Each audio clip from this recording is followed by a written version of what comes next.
I am putting the skeleton together for a hood vent for another job, same as the one we did in the Woodland Lake House. This one will be for the granny flat. This one doesn't have a vaulted ceiling or a cathedral ceiling. It's just flat. So my dimensions are a little bit different, but basically the same process. So what I've done here, I used my Krag jig and got 1x4 pieces. I've glued them, screwed them, and it's all ready to go. Right now this thing is actually upside down because that piece right there will be attached to the ceiling. And if you were wondering, this was our inspiration. I saw this on, I think, Pinterest somewhere, and I thought, you know what, that would be kind of a cool idea to do our hood vent. So what I did is went ahead and ordered a hood that inserts into something like that. I've got my dimensions. Here's the bottom plate. Here, I need to cut all this out. And then I'll probably be staining this and putting an edge band around the bottom of that box that is also stained the same as the bottom plate. Now, I'm not using a standard shiplap because standard shiplap does not actually have a tongue and groove. It just has two tongues that sit, one in the back, one in the front, that creates that nickel gap, or creates that shiplap look. This is actually called nickel gap. It is, you can get it in both a MDF and a wood product. I've got the wood product, so it actually has a groove just like a standard tongue and groove pine board. So this is already pre-primed and ready to be painted. So I'll go ahead and get all those cut up, ready to assemble. I will not put those on before we get this in place. I want to screw that skeleton off to the wall, make sure everything is attached to studs and it is secure before I start nailing that off. Let's go ahead and get this thing cut out and finish up what I can do here at my house before we take it out and install it.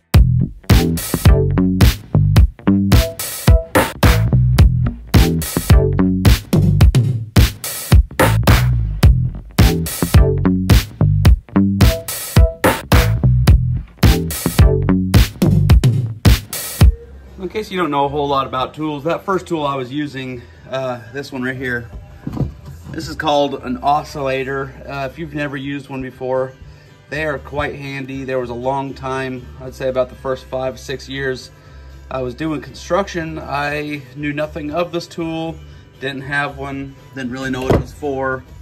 But since I bought it, man, it is a lifesaver. As you can see here on these corners that I use the oscillator, there is no rough tear out like what happens with the jigsaw. You could also get this tear out if I were to use my circular saw here. It doesn't really matter with this project. It would only matter if I was using something that would cause tear out, if all this needed to be perfect and not wanting to sand a whole lot. So I've got my sander handy, and I'm gonna sand all this, and the plate for the hood vent is actually going to cover a lot of that. So I wasn't too concerned about a little bit of tear out.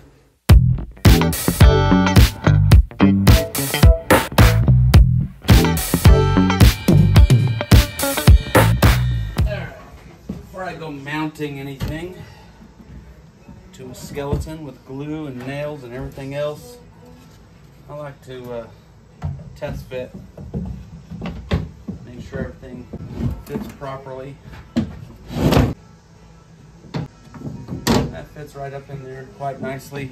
So when I go to insert this out at the job site, throw in a few screws on every flange of the hood vent, and then there's a faceplate that covers everything up. It'll look quite nice. I just want to make sure everything fits nicely. Now what I usually do is I get one edge lined up on the corners. I'll glue and nail all that off. I'll actually throw glue around the whole thing, but then once you have that one edge, you can kind of adjust things by pressing like so, and it'll adjust and make the frame actually square with that. It's square enough at the moment, but there is a little give and take when it comes to a skeleton.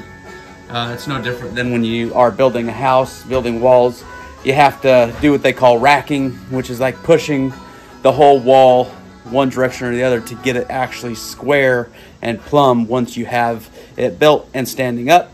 Some people, like we do sometimes, go ahead and put the sheathing on the ground, so you square it up with your sheathing. The same concept. I'm going to square it up with that face plate.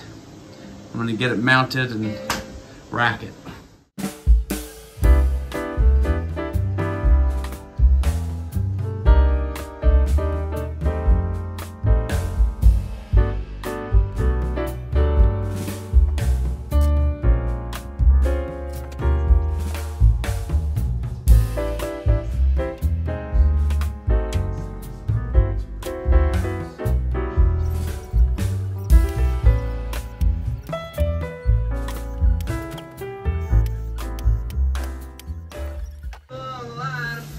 Lines up pretty good. I got a little squeeze out, which is kind of what you want when you're gluing wood products together. Not too much to where it makes a huge mess, but enough to know that you got enough on the surface that you're working with. So you squish it together and it will hold quite well.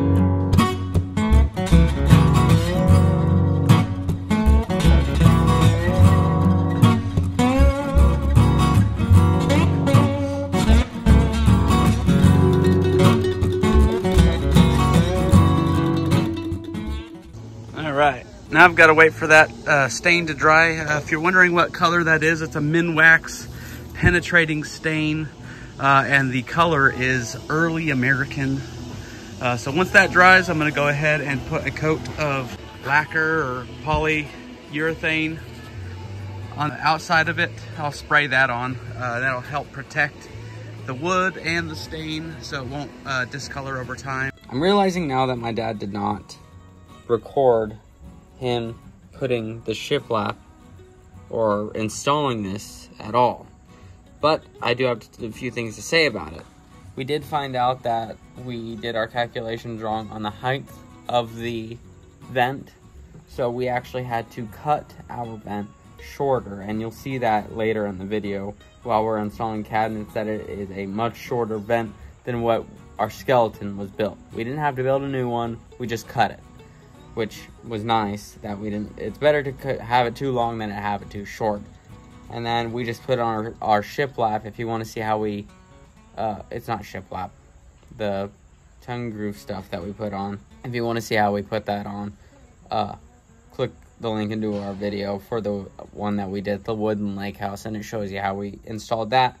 But anyway, that was my grievance with my father, that he did not record himself installing it or putting the tongue groove on. So, sorry. All right, we are back in the granny flat, and as you can see behind me, I've got all of my kitchen cabinets ready to install. I just need to continue to unbox them, as I have the pantry cabinets, and they are all going along this wall. I've already done the hood vent. I'm not sure if that'll be in this video or not, but you will see that being made. But yeah, so in order to get this all set up, you really need to know your dimensions of the wall that you're wanting to put all your cabinets on. And you need to first determine which appliances you're going to have and the dimensions of those appliances. A lot of them have standard dimensions. However, they're not all that way, so you do need to know which appliances you're using if you're going to do your own cabinets, and then you need to mark that out on the floor. I don't know if you can see it here. There's marks along the floor, and that is just so that I know exactly where my cabinets need to stop, so I have room for my range and for my refrigerator. You also need to know where you want your sink, all your outlet layouts. Everything needs to be ready before you start putting cabinets, and you need to know all of your dimensions and be very specific when you order your cabinet.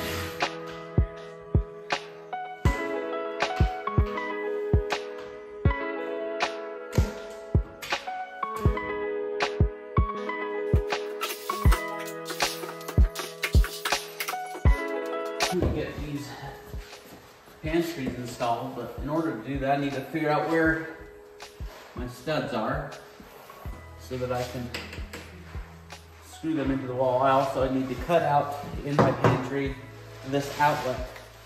So I've got my tape measure here. Let's see how far off the ground it is. 44 and a half.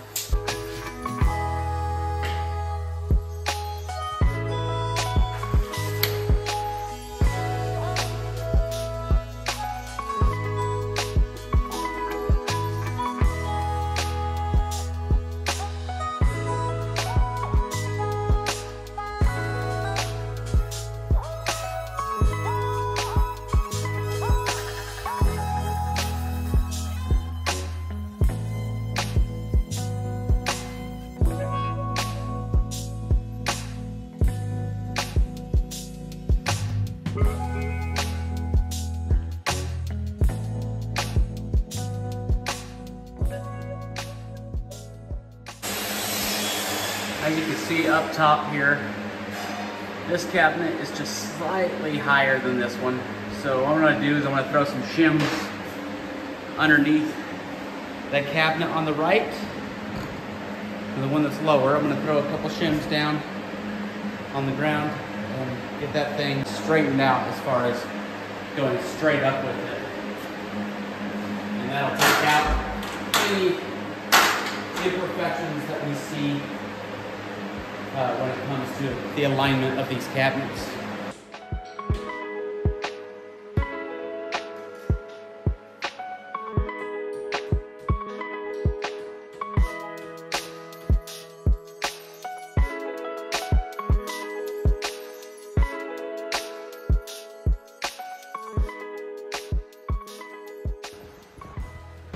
I got a 30-inch cabinet here, and I've got a 32 and 3/16 inch space.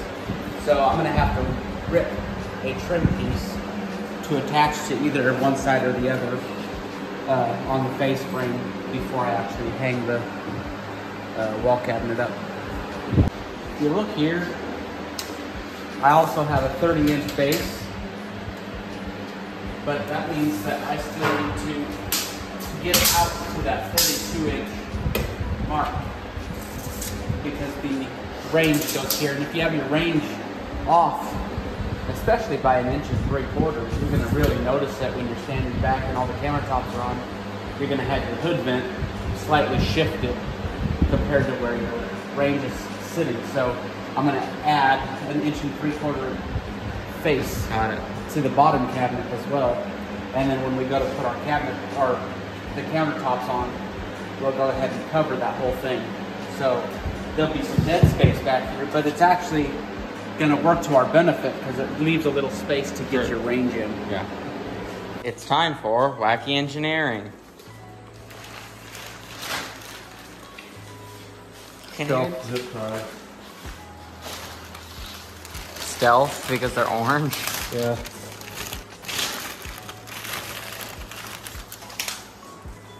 It would help to have a longer one, but we can make do with what we got because we are good Boy Scouts.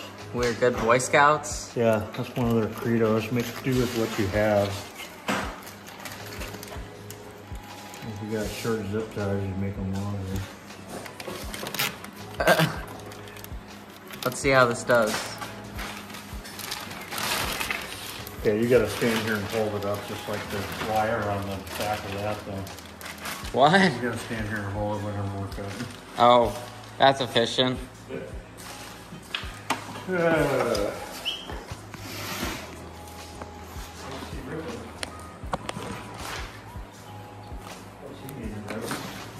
Those pieces for the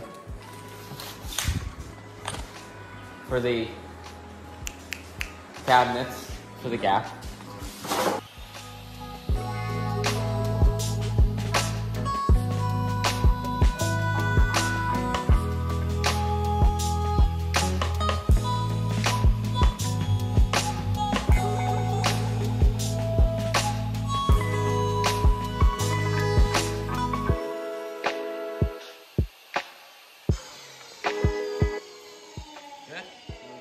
we're ready.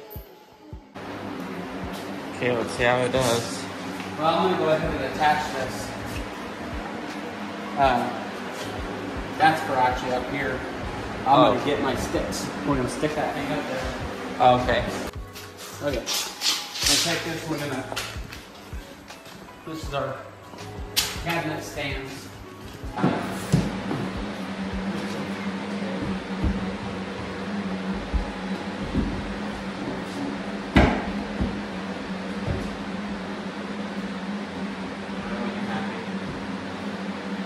You need to get on the thing. Just make sure that thing is okay. Oh, I wonder if I should go. What? You have a weird gap here. Do it on the other end. If I do that, then I need to do all things, right? Which wouldn't be that hard. No. We realized if we made our gap here, we'd have a weird gap in the weird back. right here and just wouldn't look right. So redo. We're gonna just put that piece there, re-drill those holes, which isn't that big of a deal, but there you go. Beautiful. We got those fixed. We re-drilled. We didn't even take it down. Use this as our little marker. Put it in there and it fits just right.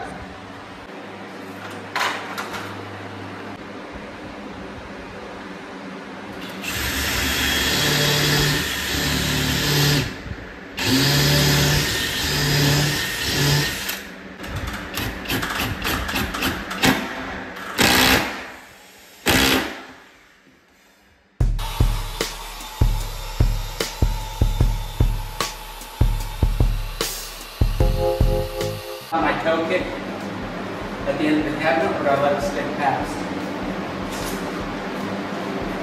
Are you talking like when you do put it on, make it come past like this? Yeah.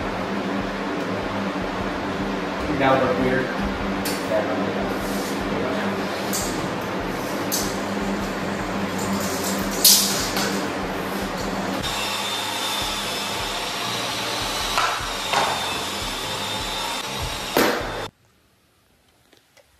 Alright. This is the panel for the refrigerator.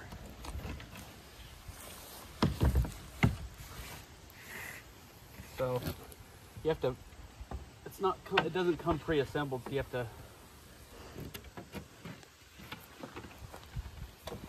assemble it yourself. Put piggy poo in there. Just Gorilla Glue, that Gorilla Glue construction adhesive in there. I just use Big Stretch. Oh, to you clear. use Big Stretch?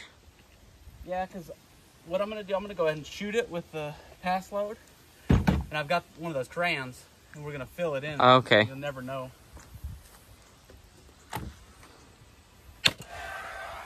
Man, it's not loud outside. That No. thing's loud when it's inside. Yeah, it is.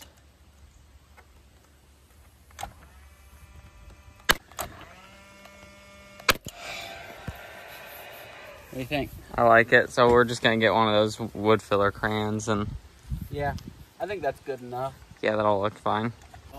Yeah. And the garage. Oh, jeez.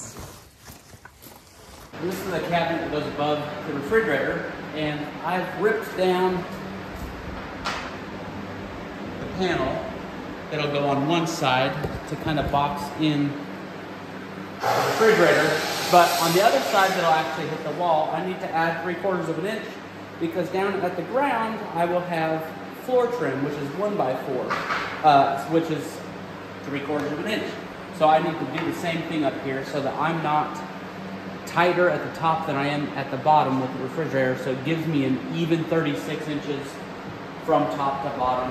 So no matter what, the refrigerator will fit.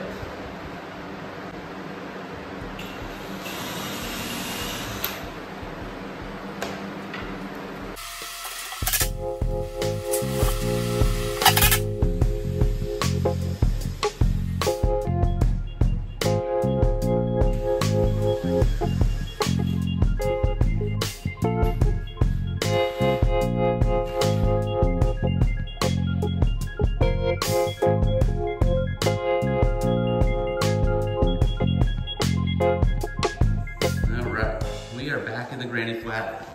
Ready to finish up these kitchen cabinets. We're gonna finish installing them. A couple things I gotta do while I'm installing is I've gotta do some touch up. I did bring a little touch up kit.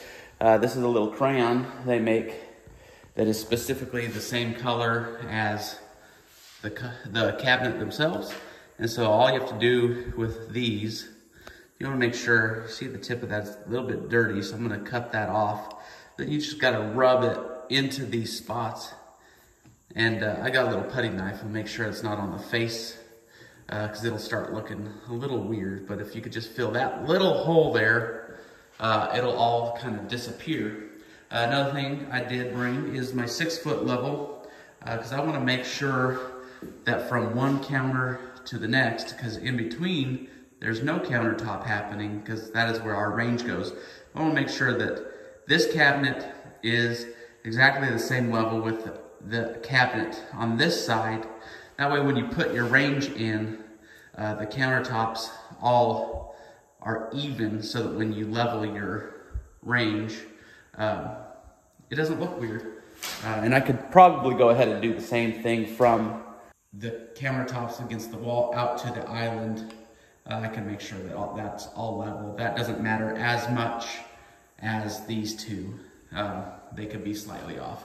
Either way, let's go ahead and get the rest of these cabinets set and get ready for the electrician to be here, who is going to be here today, getting me some power. So exciting. Let's get to it. That'll look really sharp. All right, to keep this cabinet straight with this panel, I've got a 1/2-inch piece. This is a cutoff from the panel. I'm gonna stick the rectangle between these two, and then I'll go ahead and screw them all together, because there is an edge on the faces of the panel and the cabinet. About a 1/4 inch, 3/16, 1/4 inch, 3/16. So about a 1/2 inch is right about where you need to be when it comes to between the cabinet and that panel. And that'll keep everything nice and square and even while I'm putting everything together.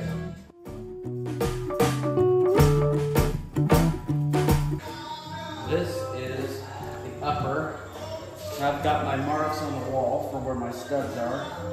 So I've measured off of the face of where it's going to hit the range hood, and then I measure off of the plywood and come to the back, make the same mark. Just put a small hole through so that on the inside of the cabinet, I know exactly where my screws need to go. All right, so I've attached some scabs to the concrete. I used a small little concrete bit first, and then hammered in some steel cut nails. These ones right here. And that is just so that I have something to attach my cabinets to. So it's sitting underneath the cabinet.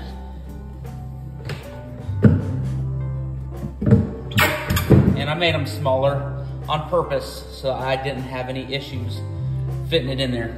And that way, when this island is done and I have it nailed off to these scabs, it can't tilt one way or another, because this is gonna have an eating bar on the end. As people put pressure on that back end, I don't need it tilting and crushing somebody. Also, this is a garbage can cabinet, so when they pull this out, I don't want it tilting forward. So it's just safer if you go ahead and scab it to the ground. Whether it's concrete or you have a subfloor with wood, you want to make sure that you secure your island to the ground.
cabinets with my scabs underneath. I had to shim up the bottoms. So as you can see, I ran my 6-foot level along. And I want that from the very beginning all the way through, along with this bubble being in the middle. So I want this whole thing to be level so when they put their countertops on, you don't have water running one way or another. You want it to be still. Just makes things a lot nicer, a lot easier. So you want to make sure that everything's level when you're going to put these things in. I also need to check front to back. Let me grab my speed level, or a little torpedo level.